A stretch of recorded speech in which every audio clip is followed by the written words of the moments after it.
So guys, ഇന്നിപ്പോൾ ഞാൻ സ്റ്റുഡിയോയിലാണുള്ളത്. കുറച്ച് ദിവസമായിട്ട് അടുപ്പിച്ച് വർക്കും കാര്യങ്ങളൊക്കെ ആയിട്ട് ബിസി ആയിരുന്നു. ഇപ്പം അതിൻ്റെ ഒരു ഓർഡറിങ്ങും അതേപോലെ എഡിറ്റിങ്ങും ഒക്കെ നടക്കുന്ന ഒരു ടൈമാണ്. അപ്പോൾ ഇന്ന് സത്യത്തിൽ ഞാൻ ഈ വീഡിയോ ചെയ്യുന്നതെന്ന് വെച്ചാൽ ഇങ്ങനെയുള്ള സാഹചര്യത്തിൽ എന്നെ ഏറ്റവും കൂടുതൽ ഹെൽപ്പ് ചെയ്ത ഒരു സാധനം നിങ്ങളെ പരിചയപ്പെടുത്താൻ വേണ്ടിയിട്ടാണ്. അപ്പോൾ അതാണ് ഈ വെഡ്ഡിങ് ഫോട്ടോഗ്രാഫി കോൺട്രാക്ട്. ഈ വെഡ്ഡിങ് ഫോട്ടോഗ്രാഫി കോൺട്രാക്ട് നമ്മൾ യൂസ് ചെയ്യുന്നത് എന്തിനാണെന്ന് വെച്ച് കഴിഞ്ഞാൽ, ഒരു വർക്ക് നമ്മൾ എടുക്കുന്ന സമയത്ത് നമുക്കും ക്ലയൻറ്റിനും ഒരേപോലെ ആ വർക്കിൻ്റെ A to Z കാര്യങ്ങളിൽ ഒരു വ്യക്തത ഉണ്ടാവാൻ വേണ്ടിയിട്ടാണ്.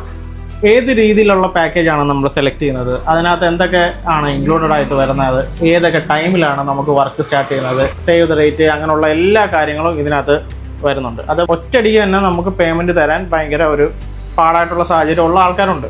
അപ്പോൾ അങ്ങനെയുള്ളവർക്ക് ഇത് ഭയങ്കര ഈസി ആവട്ടെ, അല്ലെങ്കിൽ ഒരു ഈസി മെത്തേഡിൽ നമുക്കിത് കണ്ടിന്യൂ ചെയ്യാം എന്നുള്ളൊരു രീതിയിലാണ് ഞാൻ 3 വട്ടമായിട്ട് ഞാൻ ഇതിനെ തിരിച്ചിട്ടുണ്ട്. അതേപോലെ ഏത് ഫോട്ടോഗ്രാഫറാണ്, ഏത് വീഡിയോഗ്രാഫറാണ് വർക്ക് എടുക്കുന്നത്, ഏതൊക്കെ ടൈമിലാണ് നമുക്ക് വർക്ക് സ്റ്റാർട്ട് ചെയ്യേണ്ടത്, തലേ ദിവസം വർക്കുണ്ടോ, സേവ് റേറ്റ് ഏത് രീതിയിലാണ് എന്നുള്ള എല്ലാ ഡീറ്റെയിൽസും ഞാൻ ഇതിനകത്ത് ആടിയിട്ടുണ്ട്. ഇങ്ങനെ ഒരു ഫോമിൻ്റെ ഏറ്റവും വലിയ അഡ്വാൻറ്റേജ് എന്ന് വെച്ച് കഴിഞ്ഞാൽ, നമ്മളിത് ആൽബം ഡിസൈൻ ചെയ്യുന്ന സമയത്താണ്, അല്ലെന്നുണ്ടെങ്കിൽ നമ്മൾ എഡിറ്റിംഗ് ടൈമിലാണ് ഏറ്റവും കൂടുതൽ ഇതിൻ്റെ അഡ്വാൻറ്റേജ് നമുക്ക് മനസ്സിലാവുന്നത്. കാരണം എന്ന് വെച്ച് കഴിഞ്ഞാൽ ഒരേ ഡേറ്റിലായാൽ തന്നെ അല്ലെങ്കിൽ ഒരേ മന്തിൽ ഒരുപാട് വർക്കുള്ള ആൾക്കാരുണ്ട്. അപ്പോൾ അങ്ങനെയുള്ള ആൾക്കാർക്ക് എല്ലാ വർക്കിൻ്റെ ഡീറ്റെയിൽസും ഓർത്തിരിക്കണമെന്നില്ല. അപ്പം നമുക്ക് ഇങ്ങനെയുള്ളൊരു ഫോം ഉണ്ടെങ്കിൽ ഈസി ആയിട്ട് ഫുൾ ഡീറ്റെയിൽ അതിനകത്തുണ്ട്.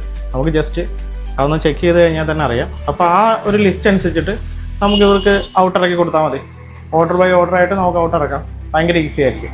അപ്പോൾ ഇങ്ങനെയുള്ളൊരു ഫോമിൻ്റെ ഡീറ്റെയിൽസ് നിങ്ങൾക്ക് ആവശ്യമായിട്ടുണ്ടെന്നുണ്ടെങ്കിൽ എനിക്ക് ജസ്റ്റ് ഒന്ന് മെസ്സേജ് ഇടാം.